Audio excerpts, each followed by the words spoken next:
జమ్మూ కశ్మీర్లో పవిత్ర అమరనాథ్ యాత్ర ప్రారంభమైంది. ఇవాళ ఉదయం 5 గంటలకు జమ్మూ కశ్మీర్ ఉప ముఖ్యమంత్రి నిర్మల్ సింగ్ జెండా ఊపి అమరనాథ్ యాత్ర ప్రారంభించారు. జమ్మూ బేస్ క్యాంప్ దగ్గర 2280 మంది తొలి బృందం యాత్రకు బయలుదేరింది. 40 రోజుల పాటు జరిగే ఈ యాత్రలో మొత్తం 2,30,000 మంది తమ పేర్లు నమోదు చేసుకున్నారు.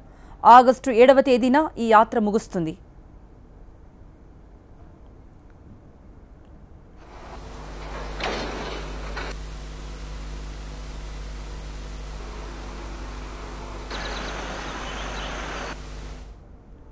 ఉగ్ర దాడుల హెచ్చరికలతో అమరనాథ్ యాత్రకు భద్రతను పెంచారు అధికారులు. అడుగడుగునా పటిష్ట భద్రత కల్పించారు.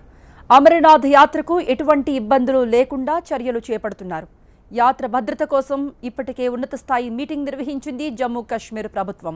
ఆర్మీ, పోలీసుల మధ్య సమన్వయానికి ప్రత్యేకంగా చర్యలు తీసుకుంది.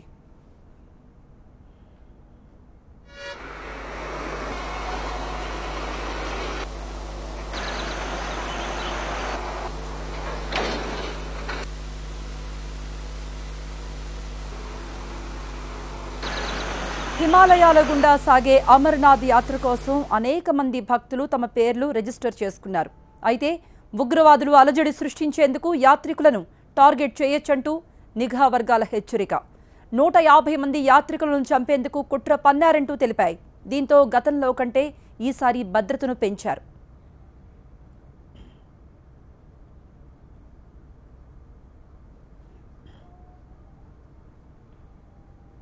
శ్రీనగర్ నుండి అమరనాథుడి దర్శనం వరకు ఎక్కడా ఎటువంటి ఇబ్బంది లేకుండా చర్యలు చేపట్టారు. యాత్ర దారి గుండా ఆర్మీ భద్రత కల్పించింది. అడుగడుగునా తుపాకీ నీడలో యాత్ర సాగేలా ఏర్పాట్లు జరిగాయి. ముష్కరుల కుట్ర తిప్పికొట్టేలా బలగాలను మోహరించారు.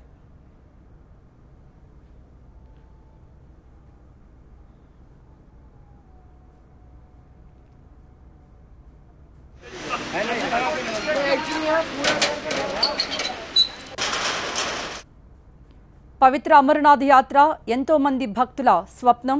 తమ జీవితకాలంలో అమరనాథ్ యాత్ర చేయాలని భక్తులు కోరుకుంటూ ఉంటారు.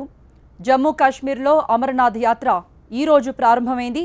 ఉదయం 5 గంటలకు జమ్మూ కాశ్మీర్ ఉప ముఖ్యమంత్రి నిర్మల్ సింగ్ జెండా ఊపి అమరనాథ్ యాత్రను ప్రారంభించారు. జమ్మూ బేస్ క్యాంప్ దగ్గర 2280 మంది తొలి బృందం యాత్రకు బయలుదేరింది. 40 రోజుల పాటు జరిగే ఈ యాత్రలో మొత్తం 2,30,000 మంది తమ పేర్లు నమోదు చేసుకున్నారు. ఆగస్టు 7వ తేదీన ఈ యాత్ర ముగుస్తుంది.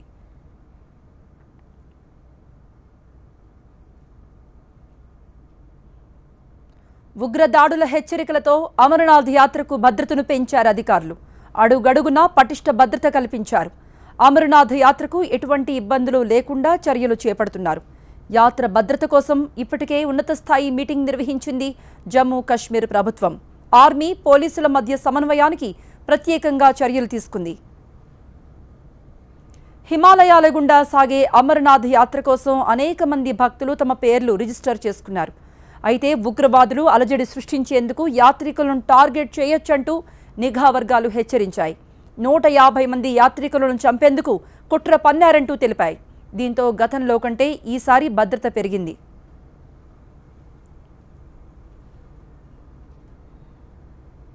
శ్రీనగర్ నుండి అమరనాథుడి దర్శనం వరకు ఎక్కడా ఎటువంటి ఇబ్బంది లేకుండా చర్యలు చేపట్టారు. యాత్ర దారి గుండా ఆర్మీ భద్రతను కల్పించింది. అడుగడుగునా తుపాకీ నీడలో యాత్ర సాగేలా ఏర్పాట్లు చేశారు. ముష్కరుల కుట్ర తిప్పికొట్టేలా బలగాలను మోహరించారు.